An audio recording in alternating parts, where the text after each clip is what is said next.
What's up, Lutherians, and welcome to another cryptocurrency market update. In this one, we're going to be talking about Bitcoin. Let's start off here on the weekly time frame. So what we've been talking about over the past few weeks here is we're seeing these higher highs but lower highs on the RSI, signifying a bearish divergence, signifying that we might be getting some significant downside here down to this blue zone right here, which is around 38,000. Now, we did recently push above to a new all-time high, but we closed this candle below this high, signifying that this was not a confirmed daily trend change, or not trend change, but daily trend continuation rather, because we were already in a daily trend, daily bull or weekly bull trend. So let's look at the daily time frame here to get a little bit more clarity on if we might be continuing to go downtown brown.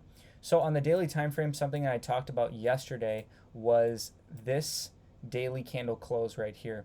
Now you can see that we had an increase in bear volume. You can see that we closed two candles below this white candle right here, which was our previous low. So we started the bear trend up here with a high, low, lower high, lower low.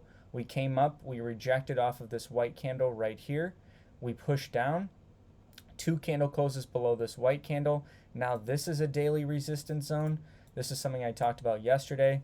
The main support resistance zone for candles, remember, is the candle body. So my short entry is on this candle body right here, the bottom of that candle body, and that's going to be the strongest resistance level that we have. Now this daily candle today will probably close somewhere in this range in between these two support zones, the blue and the red. And that's expected since this is the first test of this blue zone and also the first test of the red zone. So the price action doesn't really know what to do given that we are in these two zones. The other thing is since we're in a bear trend, the momentum is to the downside. So the precedence is given to the bears on this kind of battle between these two levels, the resistance red zone and the support blue zone. And we can even take this gray zone off just so it's easier to see. These are the two zones that we need to watch, the blue zone and the red zone. Now the red zone we might reject off of this on the first test and come down in the blue zone a second time. If we do not hold the blue zone a second time, then where we will be headed is down below that, and below that we do not have support down here on the daily time frame. So we'll be going down, in my opinion, down to a minimum of this previous all-time high, which is around 42, but then most likely down to at least 40,000, and then probably down to the blue zone at about 38,000.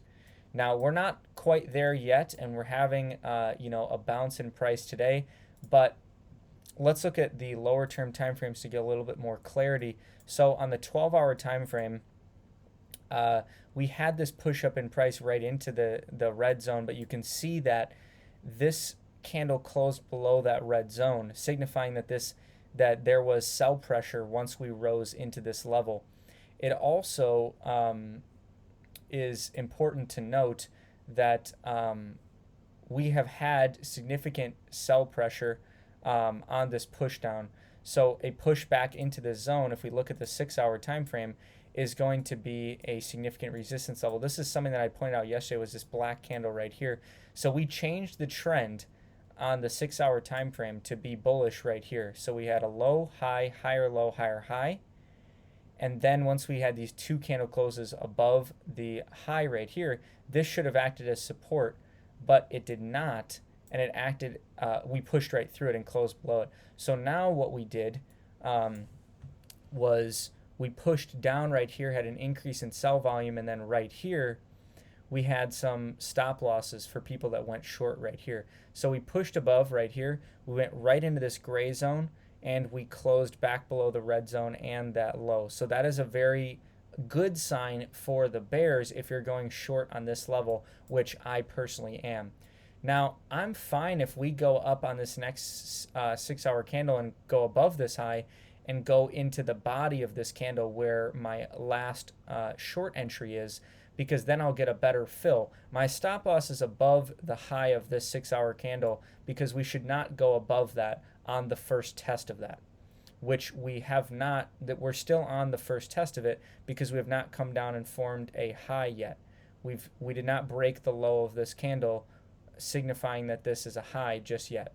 So I have my first take profit at the bottom of the wick of this 6-hour candle, which is down at 52,411.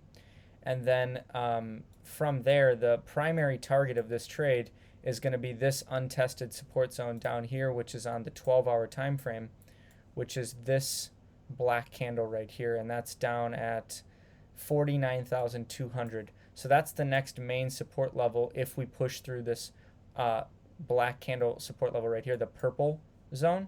You can see we tested it once and bounced off of it. If we come and test it again, it gets weaker.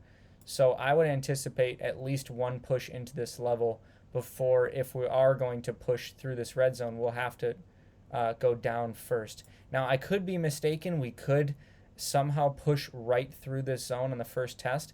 I don't think it's likely, given that there's this level right here that is the first, that this is the first test of, as well as the red daily zone that this is the first test of as well.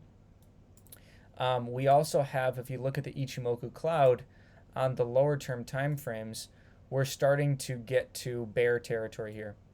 Now, once you get towards bear territory where the cloud is potentially, you can see it's starting to get close to flipping red. If that happens and price is operating below the cloud, that's also bearish. And these are starting to trend downwards. We already got our TK cross right here, and that led to downside. We retested the Kijun, more downside. Now, if you look at like the 3-hour time frame, we're in the most bearish pattern for the Ichimoku cloud on the 3-hour time frame already, which is the Tenkin and the Kijun below the cloud, price below all of that. The cloud is red, and these are starting to trend to the downside. So now, I would imagine that we are going to continue to see more downside. What we are currently bouncing off of is this black candle right here on the 3-hour time frame. So this is the 4-hour time frame. So this black candle right here is our main support level for the bulls. So they may see over the next couple hours a push once again back into this zone. But you can see that on the 4-hour time frame, we also have the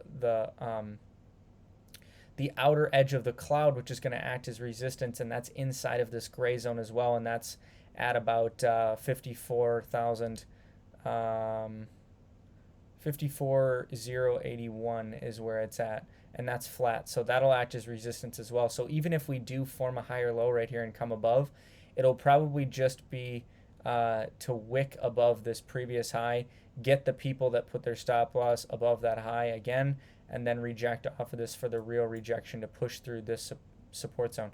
Now, that is just what I would like to see. It is possible, that we do end up pushing through the zone. But like I said, on the 6-hour time frame, I would need to see, in my opinion, for that to happen, I would need to see us come down below and form a high here first before we push through this zone on the first test. But that's why my stop loss is here. If I'm wrong, then I'm wrong. If I'm right, then we'll probably go down to 49.2, or at least down into this purple zone for one more test. So that's what I'm seeing on Bitcoin on all these different time frames. I hope that was helpful for you. If you like this video, give it a like and subscribe for future educational content around blockchain and cryptocurrency. If you're interested in learning how to do fundamental analysis on cryptocurrencies and different projects in the crypto space, fundamental analysis is, instead of doing technical analysis where you're analyzing the price action, you are instead analyzing the fundamental elements of the project. This could be the core developing team and their experience in the space solving different problems. This could be blockchain on-chain metrics. This could be things like white paper components and different things like that. We actually have a free educational virtual event that you can sign up for in the description link below. It'll take you to the events page where you can see all of our events, and you can sign up for that event, which is on Saturday. where we're going to be covering all of that fundamental analysis so you can make informed decisions when it comes to making investments in the cryptocurrency space. Until next time, onward and upward.